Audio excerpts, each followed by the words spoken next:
Tinawag mo pa akong palubog? Hiyang-hiya naman ako sa pisngi mo. Two-liner ko, easy to get. Yung punches, sobrang bilis lumanding. Samantalang wordplay niya, bago nyo mag-gets, putang ina, punta muna kayo sa parking. Kasi par, king to, wag mo na ituloy. Yan yung mga linyang ginugel niya. Tang ina ka, loser ka. Hindi sapat sa akin tong parking. Baka pwedeng dagdagan kahit tuper pa. Tang ina kasi par, king to, ulol. Pauso mo, sakit sa ulo. Dapat dito i-headbutt. Kung wala sana yung parking mo, walang luning na setup.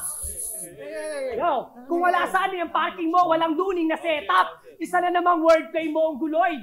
Kaya style niya nabalasa. Paano Apex daw yung idol, pero APOC yung ginaya, bano! Ha?